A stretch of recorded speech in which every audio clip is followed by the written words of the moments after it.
everybody. Today I want to talk to you about, sorry, Intruder The Intruder from '89, a slasher film, a late '80s slasher film, and one of the better ones from the late '80s because at that time slashers were getting stale, repetitive, and the golden era was somewhere between 80 and 85, and then it started to get a little bit like this. But he had a few good gems in there, and The Intruder is one of them. Now, it's directed by Scott Spiegel, also written by him, and you got Renee Estevez, Linda, and you've got Les Ken as Jennifer, and I think it's Linda. Shit, I'm not sure if it's Linda or Jennifer. Craig is this guy who was, so there's a supermarket. So they're working in a supermarket, a late night supermarket, and basically I think it's Jennifer, but I'm not sure. I'm not sure. It can be Linda. I'm gonna say Linda. I'm gonna say if I'm wrong. It's not too long that I've seen this, but I confused those two always. So Linda is Craig is her ex-boyfriend. He went to jail for a year. They broke up, and he doesn't want to break up, and he's being an asshole, and he's hanging there, and he's starting fights with the people working in the store, and they can't keep him out, and they even have to call the police because he's being an asshole. He's stalking them, and so everything is surrounded in this supermarket. So everything takes place in this big late night supermarket, and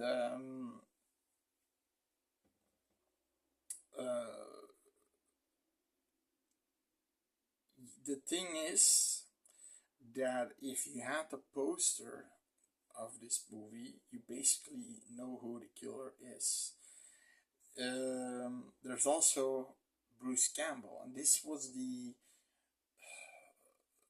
way to get people to lure them to see this movie, because Bruce Campbell is gonna be in this movie from Evil Dead and the Evil Dead trilogy and so forth, but he was only in the movie for like a minute or so as a cop, and that's it. So I mean, Sam Raimi is also in the movie, and then his brother, I don't remember his name. Also a Raimi. He's also in this movie. I always forget his first name, but Sam Raimi is in this movie. But you see clearly who the killer is, holding a cleaver, and it's Bill, played by Dan Hicks. It's one of the managers. You have two managers. One has 51% of the store. Bill has 49% of the store. The other one wants to sell it. The other one doesn't want to sell it. And that's where all the kills start to happening. So he doesn't want to sell it. He kills the manager.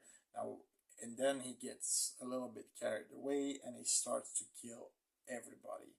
And first you get to think that it's Craig, but if you see in the poster, you clearly see the killer is Bill.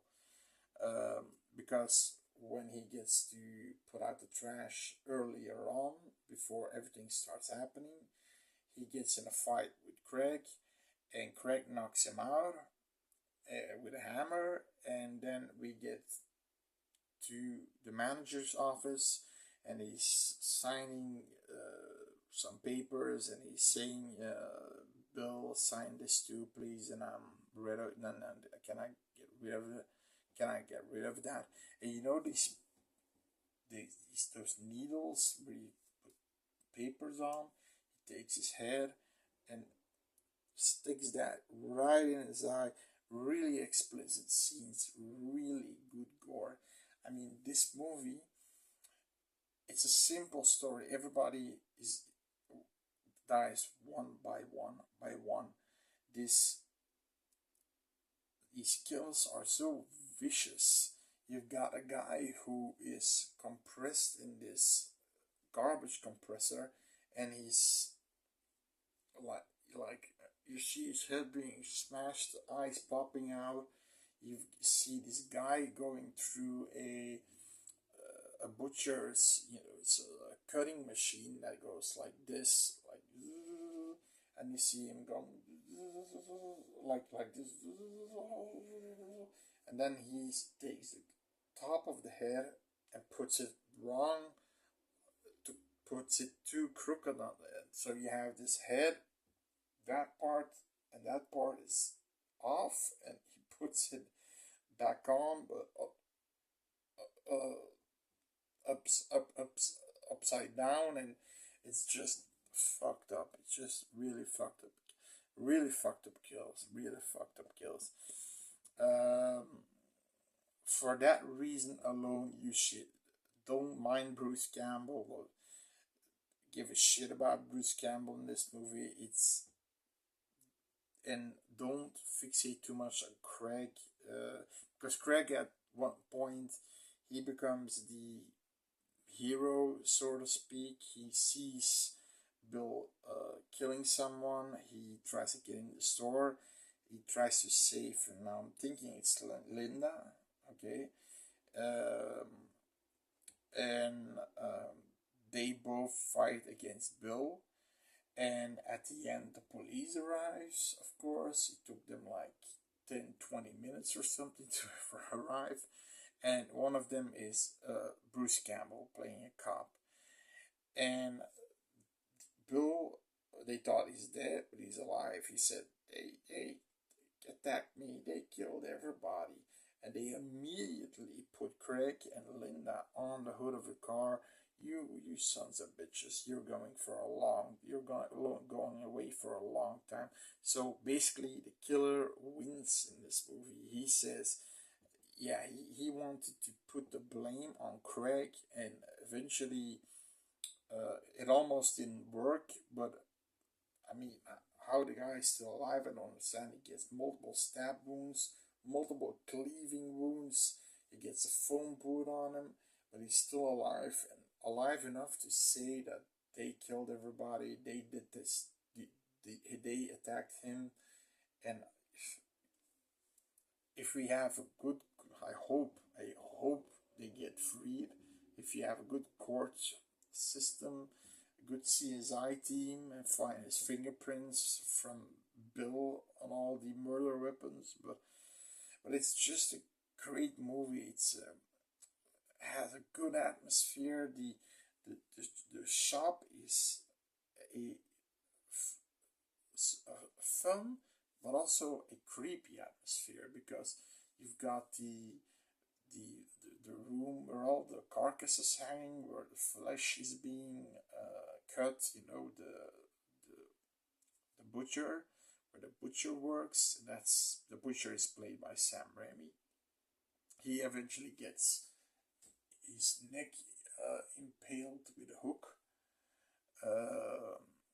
I mean, it has a fun atmosphere and at the same time a creepy atmosphere. The creepy atmosphere comes when more and more people starting to die, and there's only one person left, and that's Linda, the one girl left, and all the others are dead. And yeah, it's then it gets creepy because the power shut down. She's alone there. She thinks there's multiple people still working there. She doesn't know anything at that point. And then you have a very long cat and mouse game between her and Bill, trying to him being almost playfully with it. He has the head of the other owner, and he's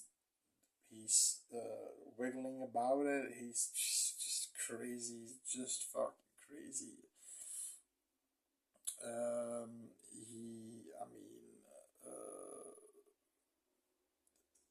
it's a great killer. It's a great kid. He plays the job as a sociopath really good. It's like I said, it's a fun atmosphere because you get the feeling that you're really in this store, but then when you have to imagine you're working the cash register.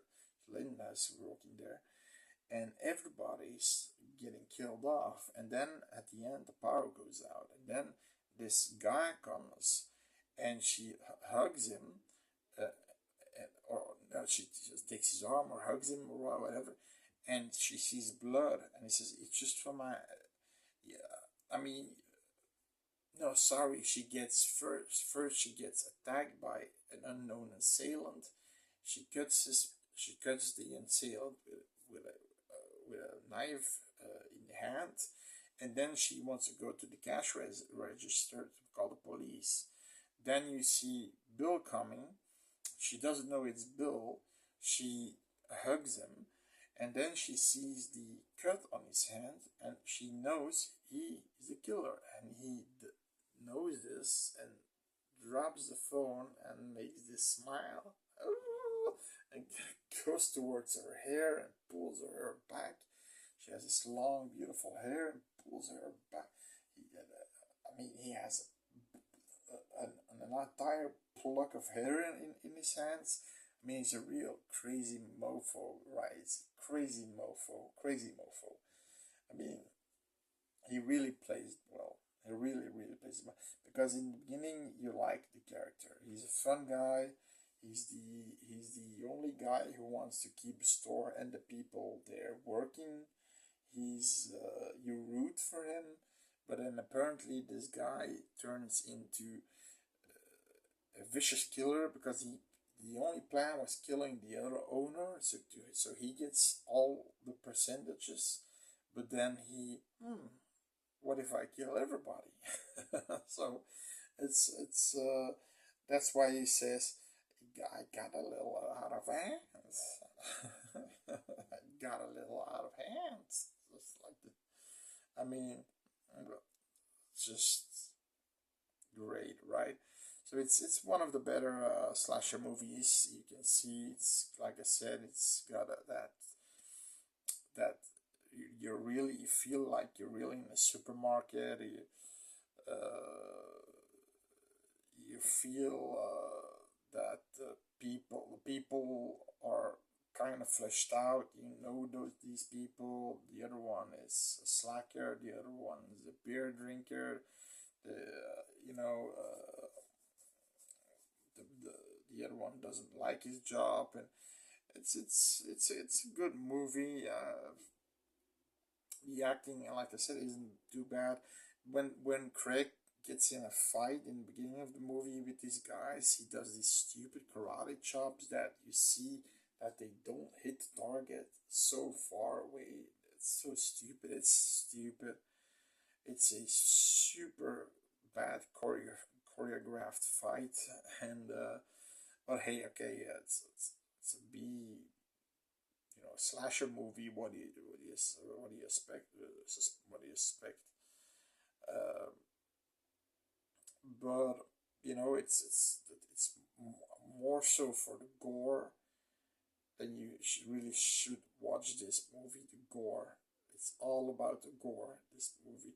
It's not like a Prowler where you only gotta see it for gore. This one has fun characters too, and the story is simple because it stays in one area, and you feel like you're in the market. So it's a better story than a Prowler.